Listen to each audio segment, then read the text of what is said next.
Okay, let's unpack this. The AI landscape, I mean, it's just exploding, right? And if you're building with AI, you can feel like you're juggling, I don't know, dozens of different tools, fragmented systems. It's a lot. It really is. So today we're diving into something called TensorBlock Forge. Yeah. We saw it on Product Hunt, actually. Yeah. And it's making a pretty big promise. One API for all AI models. Yeah, and what's really interesting here, I think, is how Forge is trying to tackle a really core problem for developers. Which is? Well, just the sheer headache of managing all these different model APIs, you know, worrying about rate limits, constantly fighting vendor lock-in. It's messy. Definitely. So their goal, their ambition, is to make AI, as they put it, programmable, composable, and open. That's a vision that could seriously change how we build and interact with these models. Okay, so let's get specific. If you're a developer listening, how exactly does Forge make your life easier? What's it actually doing under the hood? Right, good question. So essentially, Forge acts as this unified API layer. Think of it like a single doorway connecting you to all the major providers, OpenAI, Anthropic, Google, Mistral, Cohere, all through one interface. Okay, one interface. And the promise they make is pretty bold. Just 3 lines of code to switch between models. Imagine that for like agility and experimentation. Wow, okay. 3 lines. Yeah.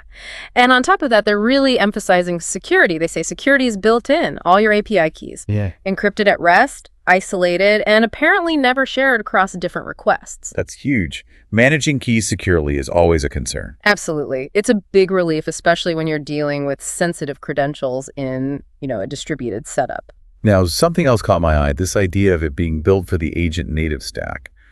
What does that mean in practice? How does it help with orchestrating, say, LLM agents or copilots without getting stuck in what they call glue code? Yeah, the agent stack. That's really important for those more complex AI applications, the ones that need multiple models working together, like agents making decisions or complex copilots. Right. Forge offers full stack orchestration for that. It handles the whole flow from the initial request bouncing between models to the final response, and that glue code you mentioned. Yeah. That's all the custom scripting, the tedious stuff developers usually have to write just to get different AI systems to talk to each other smoothly. Forge basically aims to eliminate that need. So faster development, less hassle. Exactly. It accelerates things significantly. And another really key part, it's open source. Okay, open source. What does that actually mean for the user in this context? Why is that important? Well, their philosophy seems to be that critical AI infrastructure like this should be transparent, it should be extensible, and importantly, owned by the community. So you can see the code, change it. Precisely. You could fork it, you can build on top of it, or you could even self-host the entire thing for complete control over your data and infrastructure. It really empowers developers to sort of own their AI stack instead of being locked into proprietary systems. Makes sense.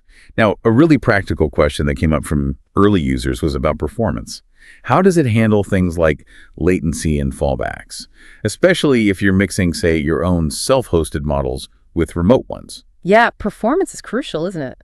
They use something they call a priority-based routing layer. You can think of it as a smart traffic controller for your AI requests. Okay. It has built-in health checks, constantly monitoring the models and specific timeout thresholds. So if your preferred model, maybe your local one, suddenly fails or gets too slow, It reroutes. it automatically falls back to the next eligible provider you've configured. The idea is to keep your application running smoothly without the end user even noticing a blip. That's pretty clever. And reliable, hopefully. That's the goal. And they're apparently even working on exposing customizable routing policies soon. So you could set rules like, always try my local model first, or maybe use the cheapest option if latency isn't critical for this request. More control. Got it. And the feedback seems really good so far. Yeah, the user reviews we saw were glowing. People calling it easy to use, a free alternative. Someone even said a lifesaver. High praise. Right. One review really stood out, calling it the answer to the future agentic world, specifically for developers tired of changing different LLM accounts. They loved that it's a cost-free open router alternative and that it supports BYOC. BYOC, bring your own checkpoint or model. Exactly. That sounds really empowering. Oh, it absolutely is. That flexibility is key. It means you're not just stuck with the big public models. If you fine-tuned your own model or have a proprietary one, you can integrate it right into this same unified system. That's a huge plus for unique use cases or protecting your own IP. Right, massive advantage there. Okay, so let's zoom out a bit. What does this all mean for you, the listener, and maybe the broader AI ecosystem. We've seen how Forge wants to simplify access, handle that complex routing, basically take away some of the pain points. Well, connecting it to the bigger picture, if you simplify access and routing like this with tools like Forge, you could really accelerate AI innovation.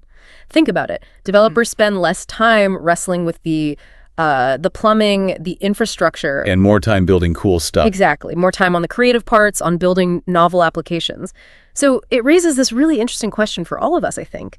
How might truly programmable, composable, and open AI infrastructure actually change what's possible for builders, for users? What new frontiers might open up when all this friction in connecting and managing models just disappears? A fascinating thought to leave people with. Streamlining the foundations could unlock entirely new possibilities.